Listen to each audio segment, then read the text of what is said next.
Welcome to the Relentless Podcast, Christmas edition. Today I have a special guest and one of my great friends, Mike Liberi from Liberi Fence. Really appreciate him coming on today. Mike, can you introduce yourself and tell us a little bit about your business and how you got started in fencing? Sure. So, hello, my name is Mike Liberi. Live here in Washington Township. I'm the owner of Liberi Fence, and I've been doing fence for about 30 years. Nice.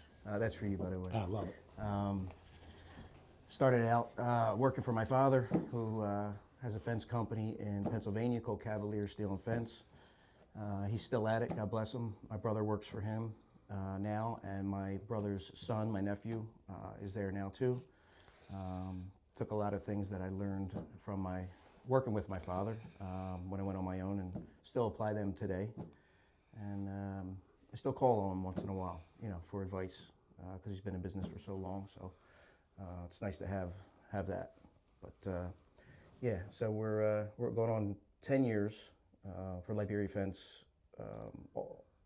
legitimate on my own. I did it on the side for years too, but it's probably the best thing I ever did. That's great. Yeah. That's great. Yeah. So all in all, how many fencing years of experience do you have? I was going into my father's shop probably when I was 6 years old, putting parts together. Then when I got old enough to drive, I would go out with the crew and install as a helper.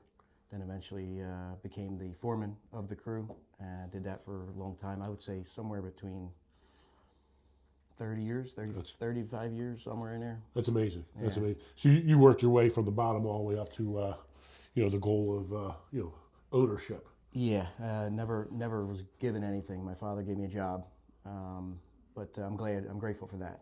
He put me out there, and I had to learn from the ground up. There was nothing handed to me. So when I send my guys out on a job, whatever it may be, chain link, wood, vinyl, aluminum, they're not doing anything that I haven't done already. For instance, like today, I just told you it was 10 degrees outside. I gave them off. Right. There's no amount of money worth it that we would have made today to take a chance of those guys slipping and falling on ice or getting sick in the weather. So gave them off. We'll pick back up on Thursday. Called the customer this morning and they understood. So everybody's happy. That's great. That's great. So making that transition, let's talk about that transition. When you first started, were you actually installing the fence when you started your own company? Or did you immediately switch hats and hey, you were just doing sales, or did you have to work up to it? Tell me about that experience and what did it take to get to a point like where did you decide, hey, I'm going to work on this business and do the sales part of it and the marketing part of it instead of the installation part of it? It's a good question. So when I first started, I did it all. I went to meet the customer, measured the job, sold the job, collected the deposit, ordered the materials, did the one call for the underground markouts, scheduled the installation, picked up the concrete, went to the job, installed it physically, dug every hole myself or maybe with a helper. Did that for years, and it's backbreaking. And I think my body still has some after effects. Sure. Achy bones on damp days and cold days, but eventually, yeah. So I found a way to eventually get out of the labor portion of it and concentrate on running the business, advertising, and not so much of the hard labor. Although there are days where, along the lines where some guys called out or were sick, and rather than let the customer down, I had to go back out and physically install, here and there. But sure. We're good now. I got a solid crew. Funny story behind that. We can get into that in a little bit. But I met them in a Wawa parking lot. Just went in for a cup of coffee and saw a truck with an auger on it, and I said, "Oh, this guy looks like a fence guy," and I was in need of an installer. So I waited 10 minutes or so for him to come out, and he came out. We sparked up a conversation, and been working since. Been probably 5 years. Solid crew. They show up every day, and they work hard. That's great. Yeah. That's great. Yeah, so that's funny. I mean, you never know, like whatever trade you're in, you kind of know what type of work when you see another guy. And you also could tell if they're good or not just by talking to them for a little bit.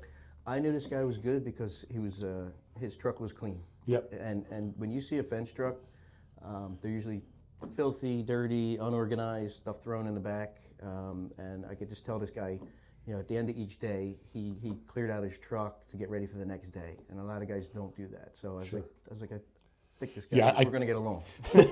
Yeah, I think preparation, just in general, is going to be the difference between people really winning and people just winning, right? Or losing. So I think, having the truck set up in a way that you have the tools ready to go, accessible, making sure they work, that's going to be, part of the battle. The next battle is kind of knowing what you're having the next day and being mentally prepared to be able to knock it out. Because, in the beginning, I thought fencing, when I started construction, again, I had zero construction background.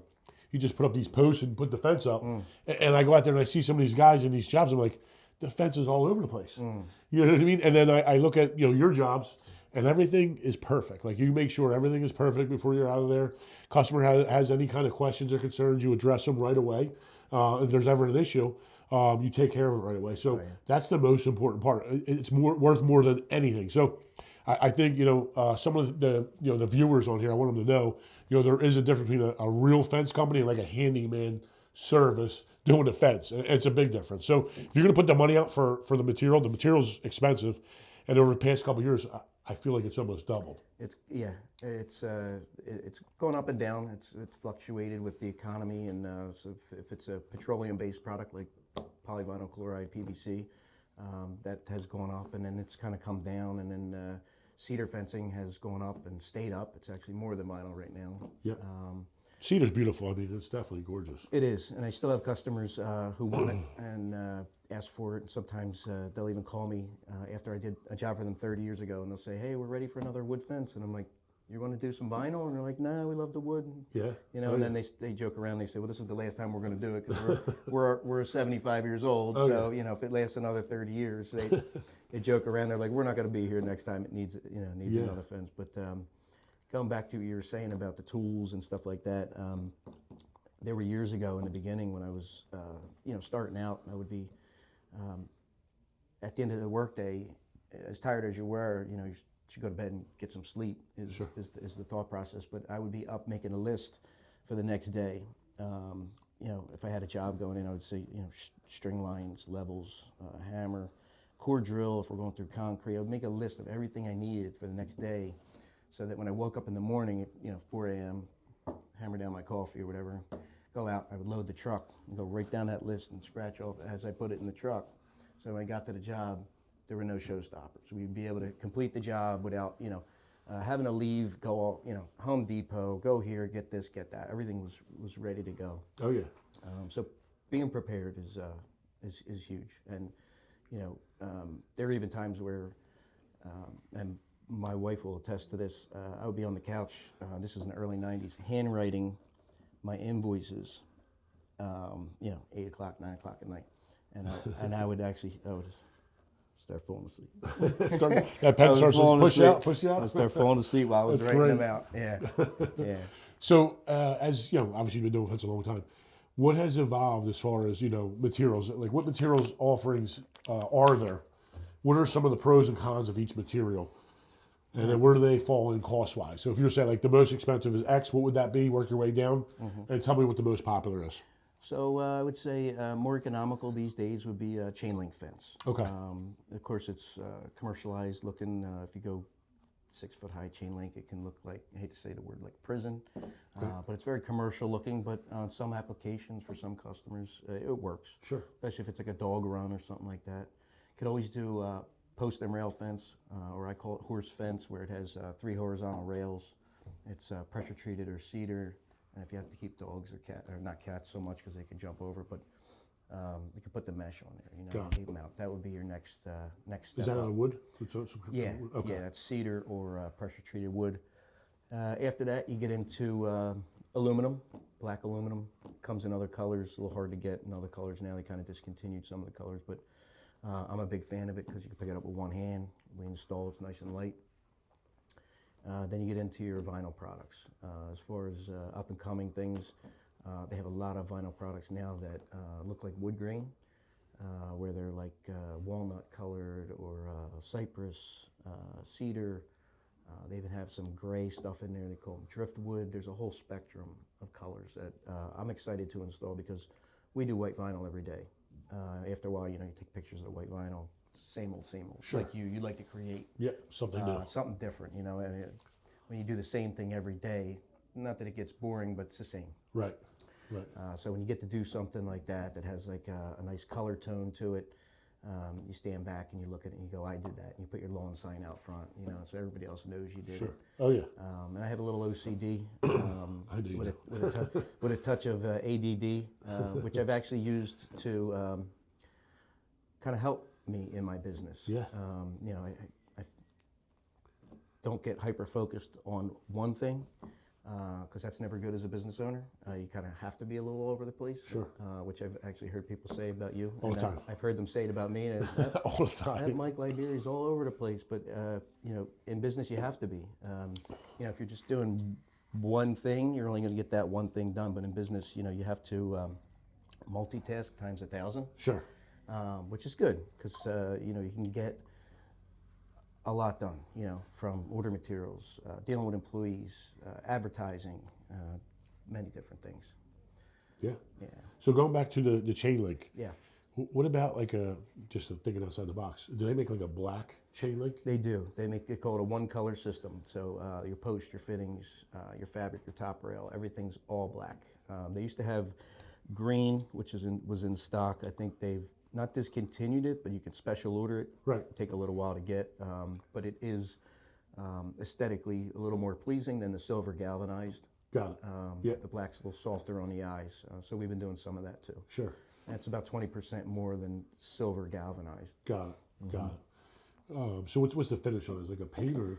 So it's depends where it comes from. There's two options. One is a powder. It's a powder coated. Got it. And the other one is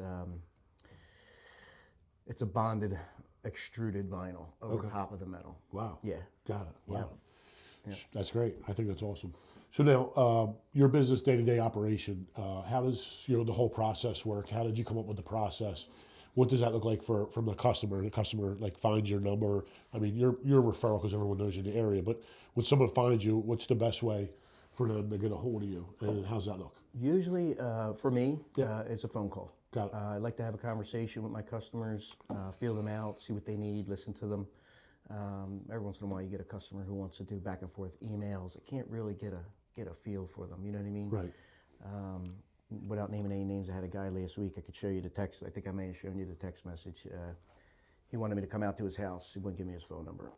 So I said to him, I need your phone number. I want to have a conversation with you and get a feel for you. He's like, I don't give my number out. And he goes, I'll just have one of the other 50 guys that reached out to me on Facebook come out and do the job. And I said, it's no problem. I said, we're probably not a fit, which you spoke about on one of your previous podcasts. Sure.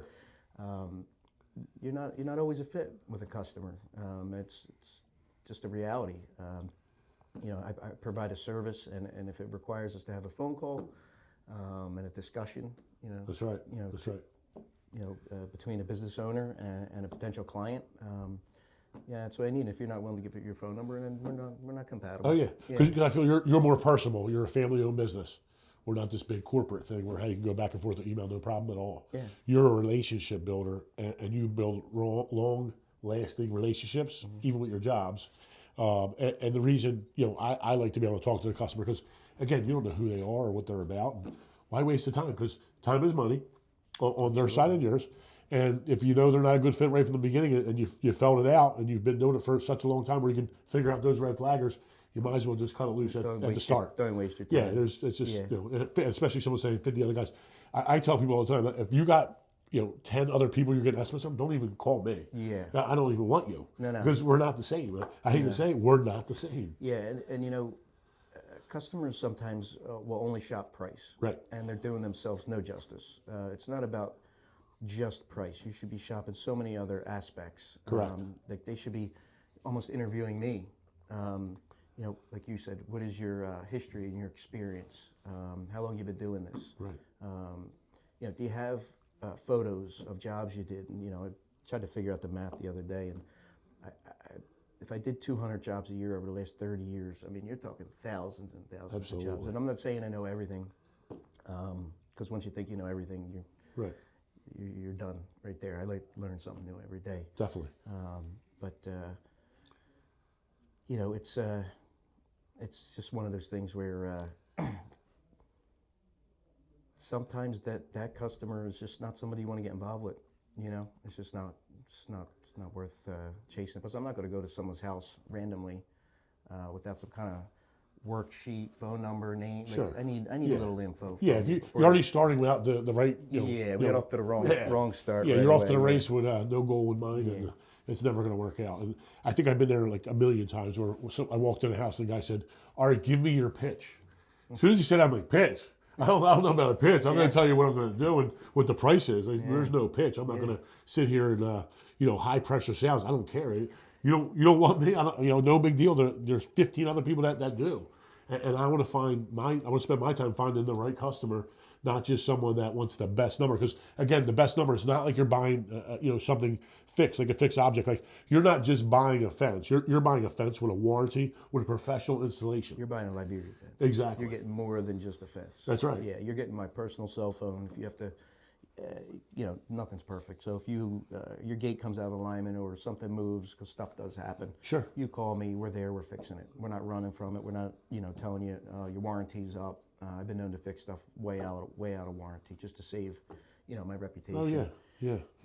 Yeah. Your reputation definitely precedes you. I feel super comfortable with anyone I give your phone number anytime. So, and you've done plenty of jobs for Showcase Remodels and our customers, everywhere, pretty much across the board in every town.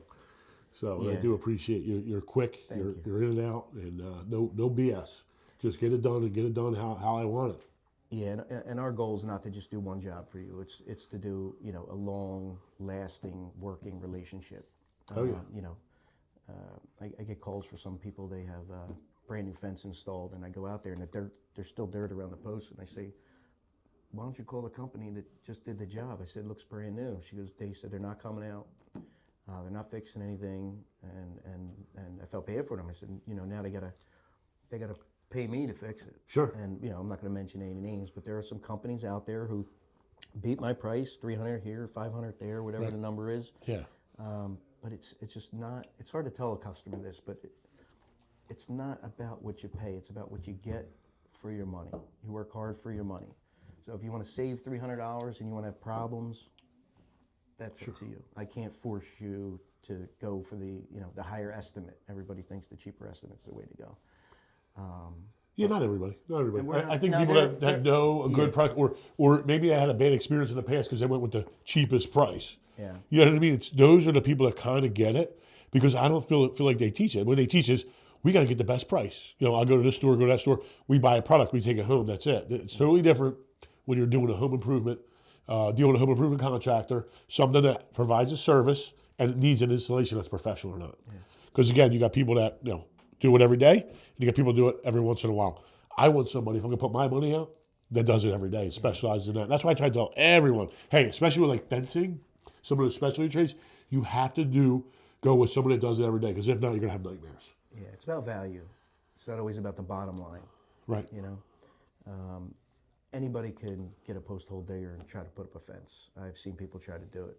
Now there's a lot of pop-up guys, a lot of landscapers, because they're working at their house already. They're doing the yard work, the mulch, the this, the that, and then the people say, I want a fence, and then they give it a go, and then that's when you see those things that look like roller coasters. Fences look like roller coasters, and then toothpicks are sticking out the sides. I wouldn't be able to sleep at night if I had one post out of line.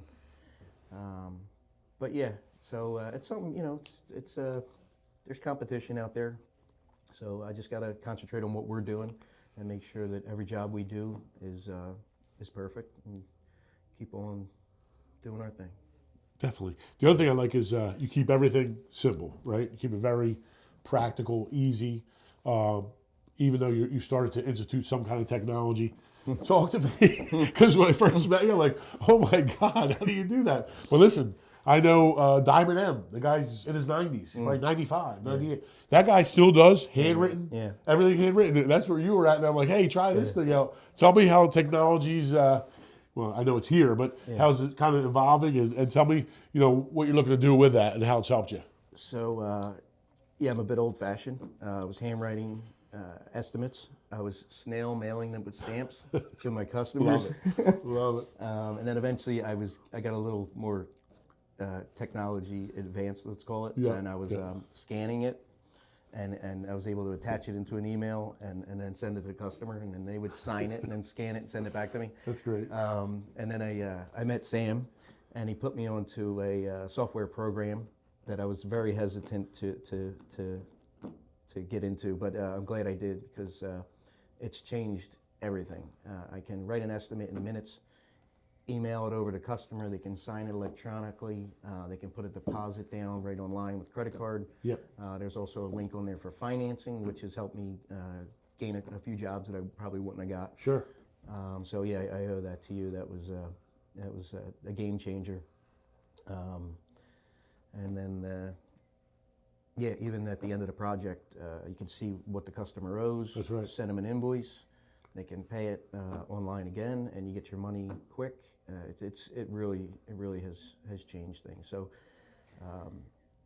as a business owner, I would say, if anybody's going into business or has been in business, if you can open your mind and learn new things like that, they could really change your production time. Yeah, oh, definitely. Yeah, technology is the way to go. I mean, not overdo it, because you could definitely overdo it. I think I came to the thing is I like learning everything, where I got, oh my God, so advanced, you get lost in it. Yeah. Like having multiple, I'll tell you, my issue, I had multiple numbers for each advertising avenue. So I have like 8 different numbers, and one of the numbers went to nowhere. Oh shit. Because for whatever reason it wasn't connected. So once I connected all these things, I'm like, oh my God, we got to start working this list now of customers that called us on this avenue that we missed for 15 days. Yeah, we're all over the place. All over the place. Yeah. Because I was trying to track individual lead sources, figure out how many lead sources come in, how many of those lead sources that come in that we actually land appointments, and how many appointments that we get that we actually land the job. Okay. So trying to do those metrics and have a whole chart working, it's my goal for 2025, and we're just about there, probably not 90%. Okay. But I think, again, I think keeping it simple is always the best, because you lose nothing. And as you start to grow, as long as you grow slow, they say 20% is the rule per year, then you're comfortable. You don't have to worry about anything. Yeah. So now switching it up to customers. Tell me about a customer experience that you've had for a customer that you kind of went over and above. Okay. A couple years ago, I had a customer in Marlton, Maple Shade, Moorestown, one of the M's. She had given a deposit to another contractor for a fence, $5,000 or $6,000. They took her money and ran. Turns out they were onto the guy. He did it multiple times. He got indicted, whatever. So my old neighbor wound up talking to her and saying, oh, my old neighbor does fence. I highly recommend him. So I got on the phone with her and we started talking. She didn't want to give me a deposit. And I have a rule, I always get a deposit. So I broke that rule for her, because she told me the story about her getting robbed from the other fence company. So I wanted to instill her faith in humanity. Sure. And long story short, ordered her materials, got no deposit from her. Told her once the material got delivered, then she could give me a deposit, and fair is fair, And I told her the balance for the labor she could pay when the job's complete, if she's 100% satisfied. Yeah. And of course, that's what we did, and she was happy. That's great. She even said to me, like, I think she was actually a little tearful. She's like, I really had no faith in people after she got robbed. Yeah, that's really sad. I said, well, not everybody's, like that. I said, I'm sorry that happened to you, but yeah. So that was a cool experience, and that was quite a few years ago, but it sticks out. Yeah. Definitely. Yeah. That's super cool. Yeah, what I do is, I had a customer say, hey, this guy's $3,000 cheaper than you. What I said is, do your homework on that. Ask him to see his bank account. He's like, really? I said, yeah, ask him. I guarantee he won't show you nothing. I'll show you mine right now. And she called me the next day. She's like, you got the job. You got the job. As soon as he's, and again, that's a weird request, but some of these contractors, they prey on getting deposits. Yeah. Never ever show them back up, or getting a deposit, starting in another deposit, and leave. They're gone. They're out. Yeah, I've had to tell, and I get it. People are cautious with their money and giving deposits because there are thieves out there. Yep. But I've also said to them, I look them right in the eye and I say, read my reviews, because there's no way I could get away with stealing people's money. No. And get these 5-star reviews. You would hear about it. Yep. But sometimes I'll lower the deposit amount. I just like them to commit to me somehow. I had an experience years ago where I did a job. I didn't get a deposit. I was younger at the time. I was probably in my 20s. And it was paver wall we were building. They said, do you need a deposit? And I was young. And I said, no, you pay me when we're done. So I have all these pavers delivered there, pallets of pavers. They got dropped off with a forklift and everything. Showed up to install them, knocked on the door. They answered in a robe. I think I woke them up. And they were like, oh, honey, we canceled. Oh, my God. I said, you canceled? When did you cancel? I said, my handwritten contract said at the bottom, you have 3 days, to rescind. I said, I don't remember getting a letter in the mail or you canceled. Anyway, long story short, they told me to do the job. Right. But at that moment, I'm like, what am I going to do? I can't get these pavers that are thousands of pounds back on my truck, hand deliver them back to the supplier. I don't think you can even return them. Yeah. Anyway, so from that point on, I was like, you know what, get a deposit, let them commit to you. There's got to be a little trust between both of you. Absolutely. Absolutely. So. Yeah, I try to tell every customer, like, hey, I want you to feel fully, kind of accountable or just trustworthy of me, because I want to be able to feel the same way about you, because I'm bringing my guys in here. I want them to do the best job. And are they perfect? No. Will they make mistakes? Yes. But as long as we address them and make sure, that final look is what you want, that's all I could go for. Yeah. That's it. Nothing's perfect, especially when it comes to construction. Sure. Yeah. The idea is to be honest. That's one of my main things. Right. Be honest with the customer. Tell them everything. If you hit a sprinkler line or you hit one of their wires underground, just tell them. Knock on the door, tell them. I got a sprinkler guy, comes over, he fixes them $50. A lot of people think it's the end of the world. Oh my God, you broke my sprinklers. No, it's a piece of plastic pipe. We cut it, put a fitting on there, and we get you up and running. But knock on the door, you tell them, be honest. If you do nice work, you're honest, you'll be busy forever. Definitely. And for contractors that know, I didn't know. So when they do that mark out, in the beginning, I had no idea. I thought they marked out everything, sprinkler lines, everything. I didn't know they just do what? Gas, water, electric? It's the Call before you dig? The main utilities to the house. Got it. If you ran a line to your shed for electric, that would be something they wouldn't even know about. It's the gas, water, sewer, fiber optic, or phone lines if they're underground. Yeah. That's great. And I personally have broke about 5 gas lines myself. And then my guys have broke a couple along the way. Sure. So even when they're marked out, you can still hit them. But it's always best, just to be safe, so nobody gets hurt. Absolutely. There's no amount of money worth, like I said earlier, there's no amount of money worth a free phone call to the utility company. There's no charge. So there's really no excuse. You know what I mean? Definitely. Worth somebody hitting a line and getting hurt, getting killed. So. So I guess next question is, what motivates you every day to go to work? What are some things you see around you that kind of motivate you to keep it moving? I enjoy meeting new people. I get like a little high off of meeting people, selling work. Nice. Yep. Landing a job. I love that. Yeah. It's an adrenaline rush. Yeah. But I got bills too. It's a little bit of a motivation too. And I like life. I like to travel. I like to do things. I got my daughter's in college, so I'm always motivated to provide for them. Right. I get up and go to work every day. Sometimes even if I'm sick, I just suck it up and I still go. But I would say it's just money. Right. I enjoy meeting people and selling jobs, and I like creating too. So when I go to someone's house, I take before pictures, I take after pictures. I'll post them on Facebook, Instagram, and then I stand back and I say I did that. And I think my kids will attest to this. When we drive down the road, I'm like, I did that. I did that. I did that. Yep. And then of course they're like, you told us 5 times already, But I seen the meme, and there was a TikTok about that. And I was like, I did that one, I did that one. That's great. So, but I'm proud of it. You know what I mean? So, my great-grandfather came over from Italy, started an iron business in South Philadelphia. It was called American Iron Works. And then, of course, when he passed, my grandfather took it over from my great-grandfather.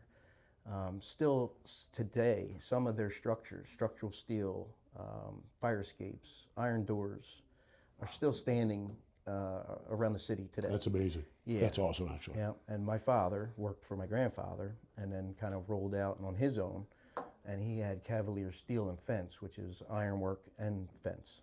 Gotcha. And then I worked for him, and then I left and went on my own. And then I don't know what my son's going to do, but maybe he'll carry it on. We'll see. Sure. Yeah. So Sure. you're talking like 4 generations. That's right? amazing. Yeah. Soon to be 5. Yeah. That's Yeah. great. So what do you do for fun? Like I know you enjoy your work and you do a great job. What do you do for fun? What is it that you like to do? With my off time, I'm a big hunter. Big fan of wildwood.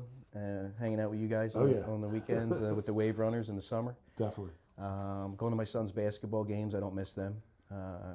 By the way, he had 28 points the other day. Nice. And he's a bit of a beast. Yeah, The other love night, it. I was very proud of him. Love it. That's great. Hang out with the family. My daughter, like I said, she's in college, so I don't get to see her too much. And then Sure. when she comes home, it's always nice to, get together. Ride motorcycles. I'm into cars, Oh, as yeah. you know. Yep. Oh yeah. Get that That's started in the something spring. I enjoy. Yeah. I have it all cleaned and detailed in the garage right now. It's too clean to take out. But That's it. yeah, I like to enjoy life. You know That's what I mean? Do a lot of traveling. Oh, definitely. Yeah. Yeah. Go down to Florida Yeah, a lot. but work, family first, work, Yeah. and then that stuff comes later. You Sure. know, the enjoying, all the other vacations and all that stuff. That's Definitely. like secondary. You know. Yep. Yep. So you brought something in. I want you to tell us a little bit about that. Yeah. So this I keep on my desk. It's kind of humbling. Yep. And reminds me every day where I came from. Sure. So these are my Put that right in the these middle. are my pliers Yep. that I used for 20 or 30 years. I don't know. And the guys that worked with me all had the same pliers, Yep. right? And we get them mixed up once in a while. So if you look on there, I grinded out a little piece of the handle up top there, right under the head. Yep. Yep. So That's if cool. we ever got them mixed up, Oh, yeah. I You know exactly which one it is. I knew That's it was it. mine, yeah. And then eventually, I still had the pliers, and I really wasn't doing the actual work anymore. Right. But I wanted to keep them to remind me that I started from the bottom. Right? Yeah. Nobody ever said, "Here, Mike, you're now part owner of the company just because you're my son." Sure. You know what I mean? Yep. So I got them powder coated over at New Age in Washington Township. Yep. Great guys over there, by the way. At New They Age. are. And I stuck them in there, and I got that little plaque on the bottom just to remind me that Yeah, love that. you know, What's it say? it says, "The road to success begins in the gutter." That's it. Right? That's it. So anyone who's going to go into business for themselves, I mean, you should start out at the bottom. This way, when you are at the top, or you are the owner, or you are the boss, and you tell your guys, "Hey, go do this or go do that," it's nothing that you haven't already done or haven't experienced, right? So it's hard to take, not orders, but instructions from someone who was just given this position, and they don't know where you're going out, what you're going out and sending them to do. Sure. They've been there, Absolutely. So I keep that on my desk just to remind me, like I said, I gave the guys off today because it was 10 degrees outside. Sure. And it hurts out there, 10 degrees. Oh, yeah. You know what I mean? It's not just Absolutely. uncomfortable. It Yeah. actually hurts. Yeah. So just a reminder to never forget where you That's come it. from. Yeah, very humbling. Very humbling. Yeah. For sure. So what do you see the future of Liberi Fence? What do you see in the future? Future Liberi Fence. Well, you never know where it's going to go, but I'll keep trying every day. Sure. With my downtime, I try to do some advertising. I was bored the other day, so I had some hats made up. Love so it. That's Yeah, gonna they're be good too. That's going to be yours. Awesome. Had these ones made up too. I might stop by Maloney's Butcher Shop later. It's my family over there. Yep. He's got a line of people out front. I might give them a bunch of hats. They're probably freezing. Oh, sure. He's got a line down the street. That's great. Over there. I love that. So Always thinking. yeah, Always yeah, thinking. It's so great, little, actually. Little things like that. Definitely. I talked to him this morning. He's got a line down the street, and in my head, I'm like, oh, they're probably cold. I go by there and drop off some hats. Hell you yeah. know? So they'll appreciate it. Yeah, that outside thinking too definitely makes a big, big impact in businesses like ours. Yeah. So I got 1 or 2 jobs we're going to squeeze in. Then we'll have to look at the weather and see if there's a couple warm days where we can get some work in. Otherwise, we'll start back up in April or May. Sure. Yeah. And as far as the future, like I said, I don't know if my son's going to come aboard. Hopefully, he's going to go to college. Sure. Then let him decide. Maybe he'll come aboard and take it over and Yeah. keep it going, and maybe he can give it a little little kick and put his little spin on it. Yeah, Yeah. and maybe grow it to something. Yeah, But it's a good life, you know. I don't know definitely. if you won't be super rich, but you can make a good living. Oh, yeah. A good living. Yeah. You can have some fun while you're here. Well, good living, and you're a really good person. I got to tell you, I appreciate out of all my friends, and Jen says the same thing. You're like the top. You're like at the top as far as nice person, gives back, willing to do anything. There's not many friends that are like that. You know, just like you. You support me. You come to like all my stuff that I, talks I have, all that stuff, and you motivate me by telling me, hey, I think you did good here. You know, all your stuff's always motivational. Everyone that knows Mike Liberi knows he's positive all the time. I have never, not once, have you ever been the victim of anything, right? You always have that winning mindset, and you're always ready to help whoever at any time. So I try. I appreciate that. And I've been. Thanks for saying that. I've been fortunate enough in life and with business, in a way that I'm able to give back. Yeah. You know, whether it's the Toys for Tots or a Washington Township Police Canine. Sure. Or youth sports. I'm huge into. There's probably 10 different youth sports that I give back to, and you know I don't get any work from it, and that's fine. Yeah. I enjoy seeing the kids with new uniforms or new helmets or whatever it is that they need, and if all I ever get out of it is a coin toss, you know, before the game, I'm grateful. Yeah, definitely. Yeah, I don't need anything back. No. Yeah. That's great. So is there anything else you want to talk about or tell everyone about, just Liberi Fence? Someone possibly starting to start a fence company one day, or plans for the future as far as just life in general. As far as opening a fence company, I love the competition. Sure. So if you're looking to start a fence company or any company, you could call me for advice, and even if it's a fence company, I'd give it to you. Sure. I network with a couple other fence companies. And we get along great. They've helped me with a few things. Once or twice where my guys were too busy, I couldn't get to a job. I said, "Can I borrow your guys to do a repair?"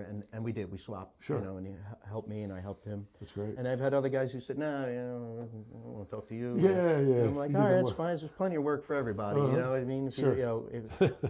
if one of the other companies down the street called me today and said, "Hey, do you have this in stock or whatever?" I said, "Yeah, come get it. I wouldn't even charge you. I give it to you. Whatever helps. You know what I mean?" Absolutely. I'm not like that.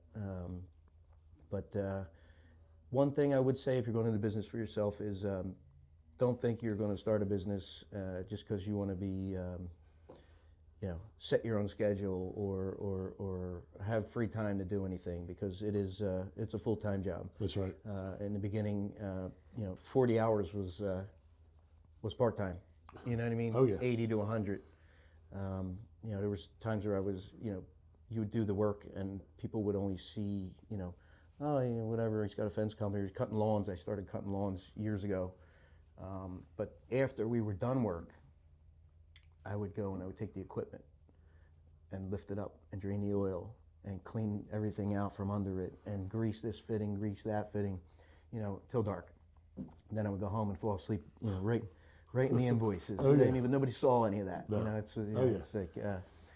It's so true. It goes back to, some people say, "Oh, it must be nice." Right. Anthony Bott. Yeah. Anthony Bott. Oh, He yeah. always says that. Yeah, It must yeah. be nice. But they don't see all that. No. They don't see, the grease that was on your fingernails, or the cuts that were on your arm, or the shoulder that's killing you from the 80-pound bags of concrete you carried all day. You know what I mean? Yep. So just, if you're going to do it, just stay focused, head down, eyes up. Definitely. Focus on the plan, and put the time in, and it'll produce good results. Definitely. Yeah. Definitely. Yeah. So, in closing, how can people best get a hold of you? What's the best phone number? What's your social media name and stuff like that? Yeah, so phone number to the office is 856-212-1330. You can also reach us by email or on our website. There's a contact form, www.liberifence.com. You can also find us on Today's Shopper. Part of teamed small up business, here. big impact. Teamed up with something Sam's got going on here, Today's Shopper. Anybody looking to advertise, I highly recommend you go on there and reach out to Sam for that. But there's a couple other things we've been doing with Also, Angie's List, kind of involved with that a little bit. Sure. And feel free to call, call the office. We try to answer every call. If we don't answer, leave a message. We call back same day. Maybe might be on the other line with a customer, but Right. we'll always call you back. Awesome. Yeah, All right. I always appreciate call you coming back. in, my Thanks brother. for having me. Yeah, Yeah. for sure. Thanks. Cool. All right.